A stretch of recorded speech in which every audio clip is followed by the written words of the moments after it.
और ब्रेक के बाद एक बार फिर से आपका स्वागत करते हैं। General Zorawar Singh memorial degree college Reasi के छात्र छात्राओं ने जम्मू यूनिवर्सिटी के खिलाफ नारेबाजी की। डिग्री कॉलेज रियासी के बच्चे 4th सेमेस्टर का ज्योग्राफी का इम्तिहान देने के बाद कॉलेज के गेट के बाहर आकर सड़क बंद कर प्रदर्शन करने लगे। छात्रों का आरोप है कि पेपर में 40% हिस्सा पाठ्यक्रम से हट के आया।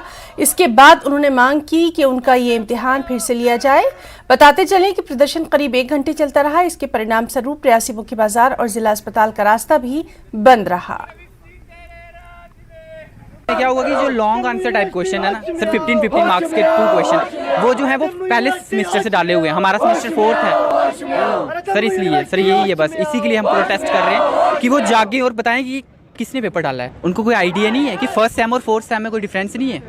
जैसा कि आप सभी को पता है कि आज जम्मू में, आज हमारे रियासी में अपना ज्योग्राफी का एग्जाम था। जब ज्योग्राफी का एग्जाम हम देखते हैं 2 बजे हमारा पेपर शुरू होता है और हमें देखने को ये मिलता है कि हमारा जो सेक्शन सी है लॉन्ग आंसर टाइप क्वेश्चन वो सारा का सारा आउट ऑफ सिलेबस है। एक एप्लीकेशन भी दे दी है यूनिवर्सिटी को कि जो हमारा एग्जाम है उसको रिटेक किया जाए, हमें ग्रेस मार्किंग दी जाए, क्योंकि जो आपका पेपर था वो आपने आउट ऑफ द सिलेबस डाला था। ऐसा नहीं चलेगा और हमने उनको रिटर्न में दे दिया। अगर हमारा विद इन डेज अगर नहीं आता तो हम दोबारा प्रोटेस्ट करेंगे। आउट ऑफ सिलेबस आया पूरा, हमने क्या करना है फिर वहाँ पे? हमारा जो पेपर ही आउट ऑफ सिलेबस आ रहा है, हमने क्या लिखना है वहाँ पे? हमारा